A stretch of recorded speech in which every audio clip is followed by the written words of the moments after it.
monde, c'est Léa de la chaîne Horse Precious. Aujourd'hui, on se retrouve dans une nouvelle vidéo pour vous présenter 2 recettes de friandises fait maison pour vos chevaux. Donc il y aura une recette dite plutôt classique avec des ingrédients un peu habituels dans les recettes fait maison et une recette un petit peu plus exotique. Donc j'espère que ça va vous plaire, on commence de suite.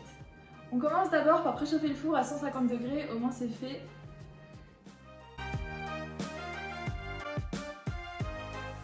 Donc pour cette première recette, on aura besoin d'une pomme ou d'une carotte. Donc là il y en a 2 parce qu'elles sont toutes petites. Éventuellement les 2 si votre cheval est relativement très gourmand.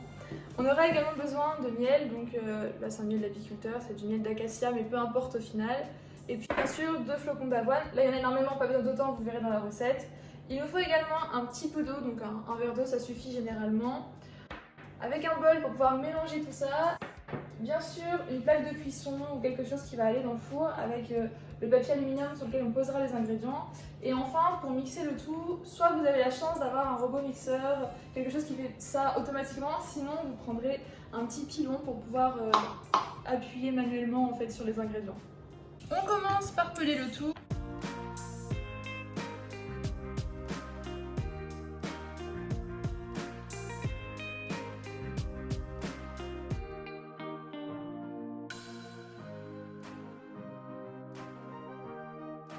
Et ensuite, de la même façon, on vient peler la pomme. Alors la pomme, si elle est issue d'agriculture biologique, vous n'êtes pas obligé de la peler si vraiment vous avez une grosse flemme. Après, je vous le conseille quand même, cependant, on va faire les choses bien pour la vidéo.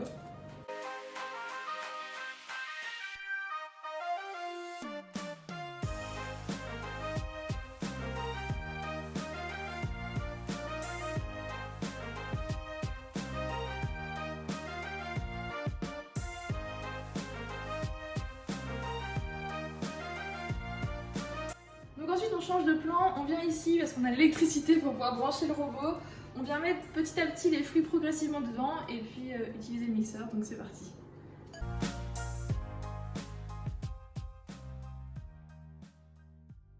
Ce que je viens faire ensuite c'est mettre un petit fond d'eau dedans pour que ça se mixe mieux, donc c'est facultatif mais je le fais toujours un peu. Hop. C'est parti.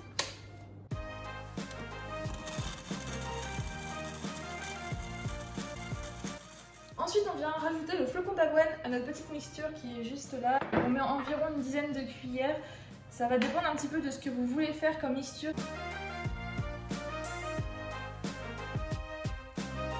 On vient bien sûr soigneusement mélanger le tout.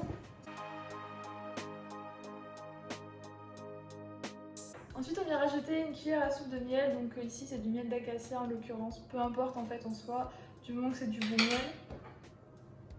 Une cuillère à soupe pour donner un peu de sucre, on vient mettre dans la mixture. Et encore une fois, on vient mélanger. Donc ça va commencer à devenir vraiment collant et pâteux, c'est le but. Voilà la mixture qu'on obtient juste ici. Maintenant, on vient disposer notre mixture à l'aide d'une cuillère à soupe sur la plaque de cuisson. Alors, n'hésitez pas à y mettre ensuite les mains pour en faire des petits boudins, voilà, de façon assez longue. Tac. Voilà, on veut faire ça un petit peu à ça, vous en faites plusieurs.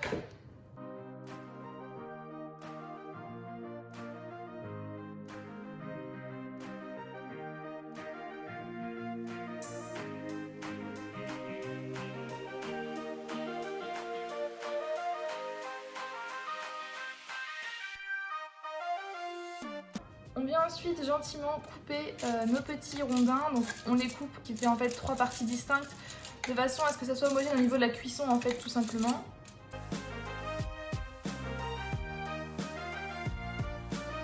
Et ensuite on emmène tout ça dans le four pour le faire chauffer pendant environ un quart d'heure. C'est parti. On le met dans le four, qui est donc à 150 degrés pendant environ 15 minutes. C'est bon, time's up. Normalement, tout est cuit. On éteint le four tout d'abord, ensuite on l'ouvre. On prend un petit gant ou quelque chose qui permet de se protéger les mains, surtout pour ne pas se brûler. C'est assez essentiel. On sort le plat avec les ingrédients. Donc là, c'est encore super chaud. On laisse refroidir un instant. On revient juste après.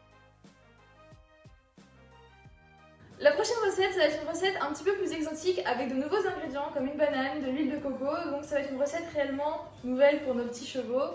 On n'oublie pas, comme tout à l'heure, de préchauffer le four à 150 degrés, à 160 cette fois-ci, parce que la cuisson va être un petit peu plus longue. Et on commence avec les ingrédients. On aura tout d'abord besoin d'une banane comme ceci. Ensuite, il vous faudra de l'huile de coco. Donc ça, on peut en trouver généralement sur internet. Je n'en ai pas trouvé en magasin, mais ça se trouve sur internet. On a ensuite besoin d'un petit pilon pour pouvoir piler la banane et la mixer. Donc ça se fait assez facilement, c'est relativement mou.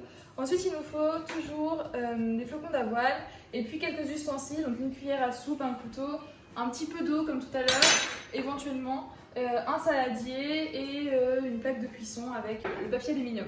Donc pour commencer cette fois-ci, on vient ouvrir la banane, très facile.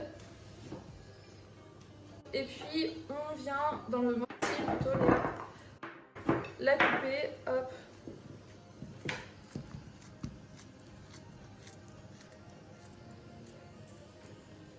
Tac. Et enfin on vient piler la banane.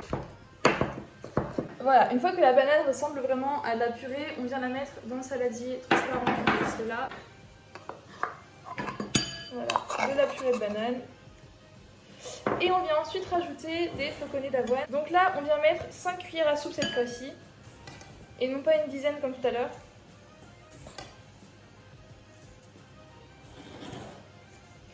On mélange le tout, bien sûr.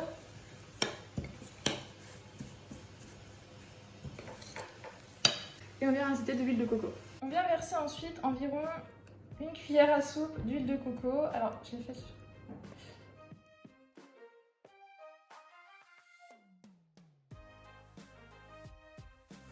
Comme tout à l'heure, on va venir mettre sur le papier sulfurisé notre mélange. Donc je me suis encore lavé les mains, je vais y aller avec les mains cette fois-ci, c'est beaucoup plus simple. Vous pouvez soit choisir de faire comme tout à l'heure des petits boudoirs, ensuite de les couper. Là je vais directement venir faire des petites boules en fait, tout simplement. C'est plus histoire de changer. Ça fera des petites boules fourrées à la banane et à la coco pour nos petits poneys.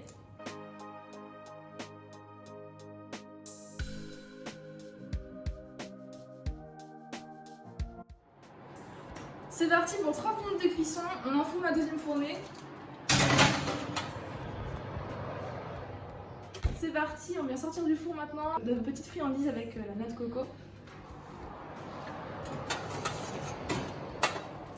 Ils sont un petit peu cuits, c'est pas un souci. Pareil, on vient attendre quelques instants que ça se refroidisse un petit peu. Donc voilà, une fois que c'est terminé, vous pouvez les mettre dans des petits tupperwares pour les emmener aux écuries. Donc celui-ci, c'est le premier qu'on a fait à la carotte, il n'est pas hyper cuit. Honnêtement, on aurait dû laisser cuire un tout petit peu plus, donc c'est plus 15-20 minutes que 15 petites minutes à faire.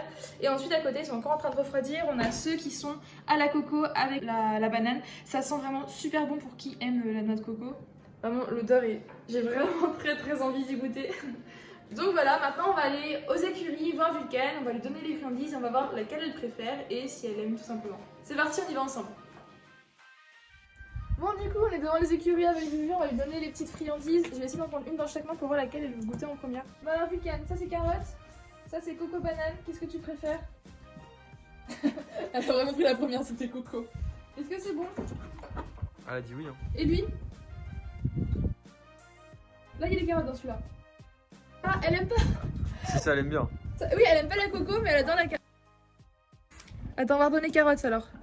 C'est lui carotte. C'est la première fois que quelqu'un goûtait la coco, du coup, bah, elle a pas trop aimé, mais elle a kiffé la carotte et la pomme. On va redonner la coco maintenant.